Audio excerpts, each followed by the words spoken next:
Hello दोस्तों, एक बार फिर से स्वागत है आप सभी का आपके अपने यूट्यूब चैनल पर।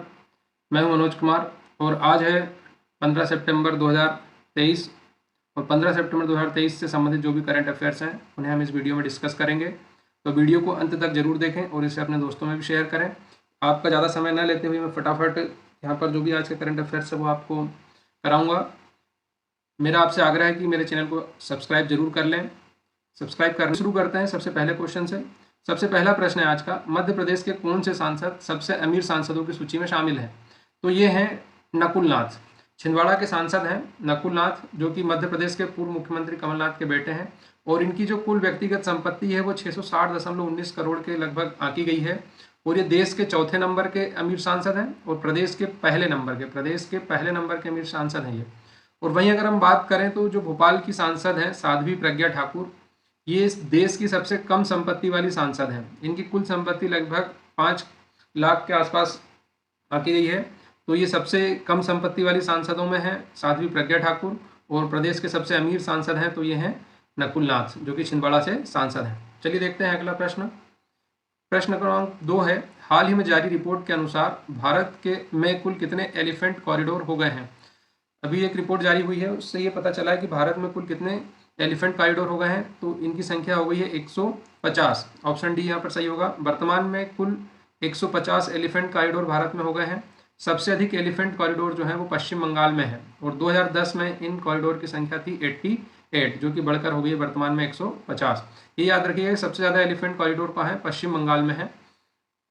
चलिए देखते हैं अगला प्रश्न। अगला प्रश्न है प्रश्न क्रमांक 3, हाल ही में वायुसेना ने अपना पहला C-295 एयरक्राफ्ट किस देश से खरीदा है? तो वायुसेना ने अपना जो C-295 एयरक्राफ्ट है वो स्पेन से खरीदा है। स्पेन की कंपनी है company Airways defence and space. इसका नाम है एयरवेज डिफेंस एंड स्पेस, इसके द्वारा निर्मित है ये। और भारत इनसे कुल 56 विमान खरीदेगा, जिसमें से पहला वायु विमान जो है एयरक्राफ्ट है वो हमारे वायुसेना के प्रमुख air chief marshal B R Chaudhary ने स्वयं जाकर स्पेन में रिसीव किया है।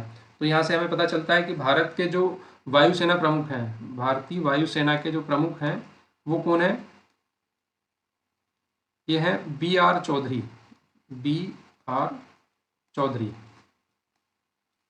ठीक है, और इन्होंने स्पेन से खरीदा है। हम स्पेन के बारे में देख लेते हैं। स्पेन की जो राजधानी है वो है मैड्रिड और यहाँ का जो प्रधानमंत्री है वो है मारियानो राहोई। प्रधानमंत्री वर्तमान में स्पेन के हैं मारियानो राहोई और यहाँ की जो मुद्रा है वो है यूरो। ठीक है, ये यूरोपियन कंट्री है तो इसकी मुद्रा क्या हो गई? यूरो। चलिए देखते हैं अगला प्रश्न। अगला प्रश्न है, हाल ही में किस राज्य सरकार द्वारा घरेलू सिलेंडर 450 रुपये में देने की योजना शुरू की गई है? तो मध्य प्रदेश सरकार द्वारा घरेलू जो एलपीजी सिलेंडर है उन्हें 450 रुपये में देने की योजना शुरुआत की गई है। मध्य प्रदेश के मुख्यमंत्री श्री शिवराज सिंह चौहान द्वारा प्रदेश की लाडली बहना योजना की पात्र महिलाओं जिनके नाम पर घरेलू गैस कनेक्शन है उन्हें एवं उज्ज्वला कनेक्शन धारी जो भी हैं उन्हें 450 रुपये में घरेलू गैस सिलेंडर एलपीजी प्रदान करने की योजना शुरू की गई है। और इस योजना के जो आवेदन फॉर्म भरने की प्रक्रिया है वो 15 सितंबर यानी आज से टीकमगढ़ जिले से शुरू की जाएगी। तो ये जरूर याद रखिएगा कि जो 450 रुपये गैस सिलेंडर देने की योजना है उसके फॉर्म भरने की शुरुआत किस जिले से की गई है? तो ये टीकमगढ़ से की गई है और 15 सितंबर से की गई है। कौन कौन पात्र होगा इसमें? तो जो लाडली बहना योजना की पात्र महिलाएं हैं जिनके नाम पर घरेलू गैस कनेक्शन है और उज्ज्वला योजना कनेक्शन जो धारी हैं उन्हें 450 रुपये में घरेलू गैस सिलेंडर दिया जाएगा। अभी केंद्र सरकार ने घरेलू गैस सिलेंडर की जो कीमत है वो 200 रुपये कम की है। तो ये 1127 या 30 के आसपास जो मिलता था अब वो घटकर 927 या 30 रुपये हो गया है घरेलू गैस सिलेंडर। और जो उज्ज्वला योजना कनेक्शन धारी हैं उन्हें पहले से ही 200 रुपये कम में मिल रहा था तो ये लगभग 727 या 30 रुपये के आसपास इन्हें मिलता था। 727-30 के इन्हीं के बीच में था कुछ। और अब जो हो गया है इन योजना के पात्रधारियों को 450 रुपये में गैस सिलेंडर दिया जाएगा। आपको पता ही है कि मध्य प्रदेश में लाडली बहना योजना जारी है। इसमें प्रति महीने 1000 रुपये घर की महिलाओं को दिया जा रहा है। इसे बढ़ाकर अभी 1250 रुपये कर दिया गया रक्षाबंधन से। ठीक है, और पिछली बार एमपीपीएससी में क्वेश्चन पूछा भी गया था कि लाडली बहना योजना के द्वारा कितनी राशि प्रति माह दी जा रही है। तो इसका सही आंसर था उस समय 1000, लेकिन अब बढ़कर हो गई है ये 1250 रुपये। चलिए देखते हैं अगला प्रश्न। अगला प्रश्न है, डेविस कप का संबंध किस खेल से है? तो डेविस कप का संबंध है टेनिस से। याद रखिएगा, डेविस कप का संबंध है टेनिस से।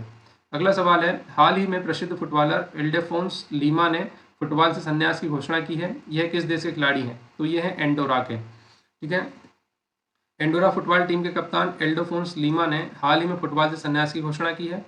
यह 26 साल तक फुटबॉल टीम का हिस्सा रहे और किसी भी खिलाड़ी का यह सबसे लंबा फुटबॉल करियर है। 26 साल तक अपनी टीम का हिस्सा रहे, जिनमें से इन्होंने कुल 137 मैचों में अपने देश का नेतृत्व किया है। 137 मैचों में ये अपनी टीम के कप्तान रहे हैं। बात करें एंडोरा की, तो एंडोरा की राजधानी है वो एंडोरा ला वेल्ला है और ये यूरोप महाद्वीप की एक छोटी सी कंट्री है जिसका कुल क्षेत्रफल 468 वर्ग किलोमीटर है और इसकी आधिकारिक भाषा जो है वो कातलान है। चलिए देखते हैं अगला सवाल है, हाल ही में जारी की गई नई किस्म कुफरी किरण, एक नई किस्म है कुफरी किरण, ये किससे संबंधित है? तो ये जो कुफरी किरण किस्म है ये आलू की है।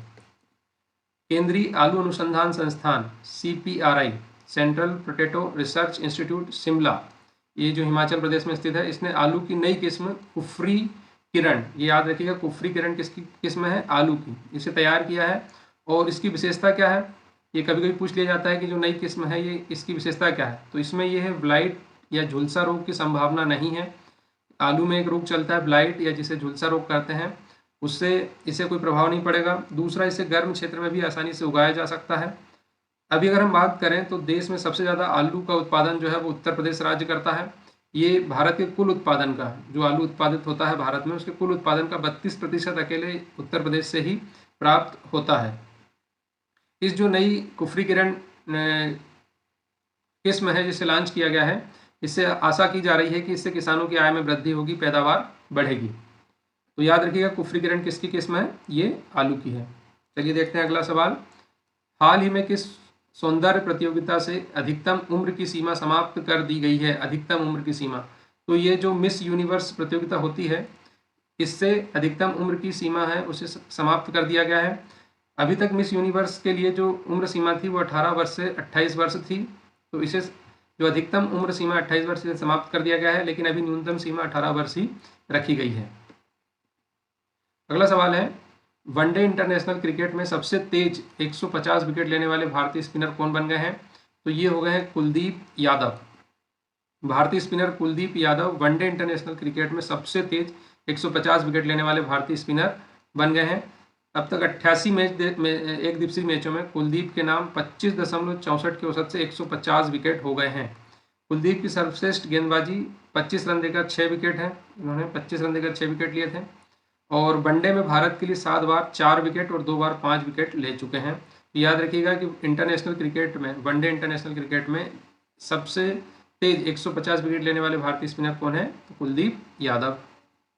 अगला सवाल है, एशिया कप में सर्वाधिक विकेट लेने वाले भारतीय गेंदबाज कौन बन गए हैं? तो एशिया कप में सबसे ज़्यादा विकेट लेने वाले जो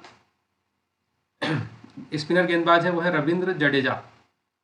एशिया कप 2023 में भारतीय टीम के ऑलराउंडर रविंद्र जडेजा ने एक नया रिकॉर्ड अपने नाम कर लिया है। भारत की ओर से एशिया कप में सर्वाधिक विकेट लेने वाले गेंदबाज बन गए हैं।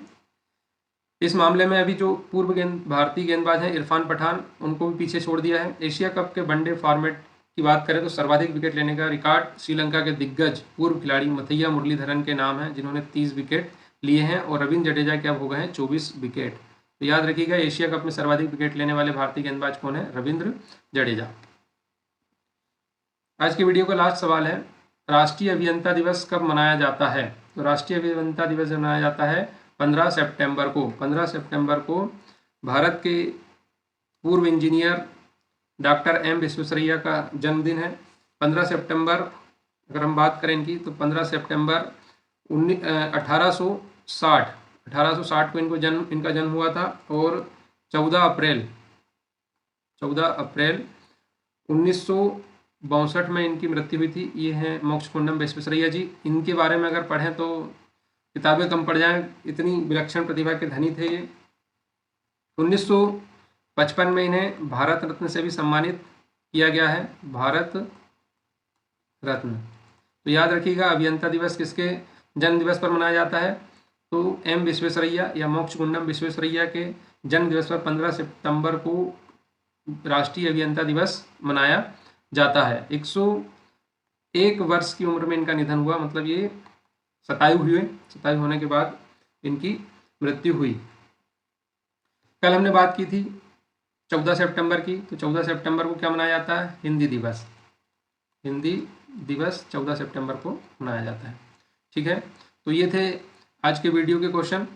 अगर आपको वीडियो पसंद आया हो तो वीडियो को लाइक ज़रूर करें और चैनल को सब्सक्राइब कर लें। धन्यवाद।